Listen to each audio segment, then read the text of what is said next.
নমস্কার বন্ধুরা, ডলি রন্ধনশালা সবাইকে স্বাগত। আজকে তোমাদের সাথে শেয়ার করব চটজলদি ঢেঁড়সের একটা দুর্দান্ত স্বাদের রেসিপি। সকালের ব্রেকফাস্টে বা রাতের ডিনারে রুটির সাথে খুব সহজে খুব চটজলদি ঝটপট এই রেসিপিটা বানিয়ে নিতে পারবে।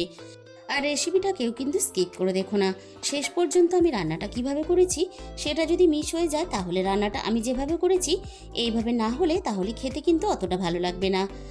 আমি একটা বড় সাইজের আলু আগে থেকে সিদ্ধ করে রেখেছিলাম, আলুটাকে হাত দিয়ে একটু ভেঙে নিলাম। এবারে আমি এই রান্নার জন্য একটা মশলা বানিয়ে নেব। প্রথমে আমি কড়াইয়ের মধ্যে ঝালের জন্য একটা শুকনো লঙ্কা দিয়ে দিলাম। শুকনো লঙ্কা যেহেতু একটু ভাজতে সময় লাগে তাই আমি এইভাবে একটু খুন্তি দিয়ে চেপে চেপে লঙ্কাটাকে প্রথমে ভেজে নেব। এই রান্নাতে আমি শুকনো লঙ্কাটাই ঝালের জন্য ব্যবহার করব। আমি এখানে ঝালের জন্য একটা লঙ্কা ব্যবহার করলাম। তোমরা যখন রান্নাটা করবে ঝালের পরিমাণটা অবশ্যই নিজেদের স্বাদ মতো ব্যবহার করবে। আমি এবার দিয়ে দিলাম হাফ চামচের একটু কম গোটা জিরে। এবার আমি জিরেটাকে নাড়াচাড়া করে ভালোভাবে ভেজে নিয়ে কড়াই থেকে নামিয়ে একটা প্লেটের মধ্যে ঢেলে নিয়েছি। আমি জিরে আর শুকনো লঙ্কা একসাথে এবার গুঁড়ো করে নেব। এবার আমি রান্নার জন্য কড়াইয়ের মধ্যে প্রয়োজন মতো প্রথমে সর্ষের তেল দিয়ে দিলাম। তেলটা প্রথমে খুব ভালোভাবে গরম করে একটু কড়াইয়ের চারিদিকে লাগিয়ে নিলাম। প্রথমে আমি ঢেঁড়সগুলোকে ভেজে নেব, তার জন্য আমি প্রথমে কেটে রাখা ঢেঁড়সগুলো তেলের মধ্যে দিয়ে দিলাম। ঢেঁড়স এমনই একটা সবজি, শুধু ভাতের সাথে না, রুটি, পরোটা, লুচি সব কিছুর সাথেই কিন্তু খেতে বেশ ভালো লাগে। এবার আমি ঢেঁড়সগুলো নাড়াচাড়া করে একটু মিনিট 3-4 মতো ভেজে নেব। ঢেঁড়সগুলো আমি হালকা করে একটু ভেজে নিয়েছি। এবার আমি ঢেঁড়সের মধ্যে স্বাদ মতো লবণ দিয়ে দেব। আর ঢেঁড়সগুলো দেখো বেশ কচি ঢেঁড়স। ছোট ঢেঁড়সগুলো আমি একটু গোটা রেখে কেটে নিয়েছি, আর বড় ঢেঁড়সগুলো আমি 2 টুকরো করে কেটে নিয়েছি। এবার আমি লবণ দিয়ে ঢেঁড়সগুলো নাড়াচাড়া করে হালকা একটু ভেজে নেব।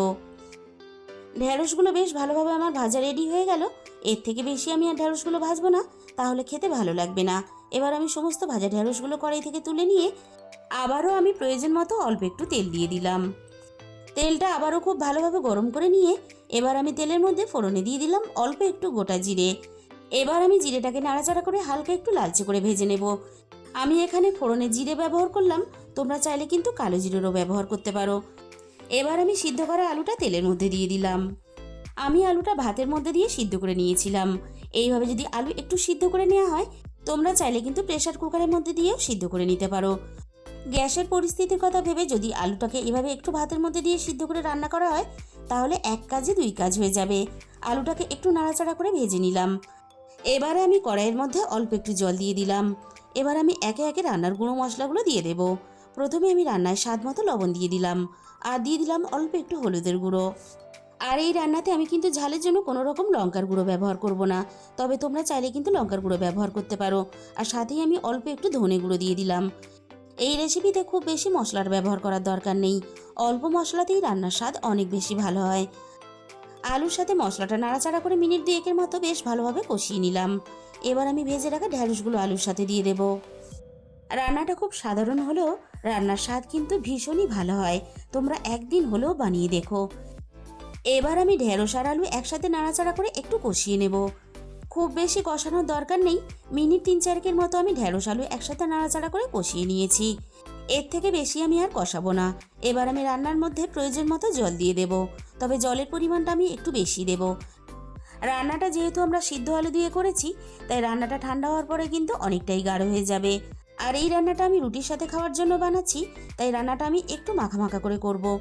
তোমরা যদি একটু ঝোল রেখে রান্নাটা করতে চাও তাহলে জলের পরিমাণটা অবশ্যই একটু বাড়িয়ে দেবে। 10 মিনিটের মতো বেশ ভালোভাবে রান্নাটা করে নিয়েছি, আর ঢেঁড়সগুলো বেশ ভালোভাবে সিদ্ধও হয়ে গেছে। এবার আমি যে ভাজা মশলাটা আগে থেকে বানিয়ে রেখেছিলাম, ভাজা মশলাটা ঠিক এরকমভাবে দেখো একটু দানা রেখে গুঁড়ো করে নিয়েছি। এবার আমি রান্নার মধ্যে দিয়ে দিলাম। এই ভাজা মশলাটা দেওয়ার জন্য রান্নার স্বাদ আর গন্ধ আরও অনেক গুণ বেড়ে গেল।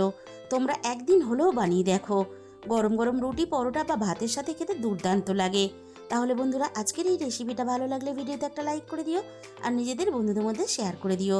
আর যে সমস্ত নতুন বন্ধুরা এখনও পর্যন্ত আমার চ্যানেলটা সাবস্ক্রাইব করনি, এরকম নতুন ঘরোয়া সহজ রেসিপি পেতে আমার চ্যানেলটা সাবস্ক্রাইব করে পাশে থাকার অনুরোধ রইল।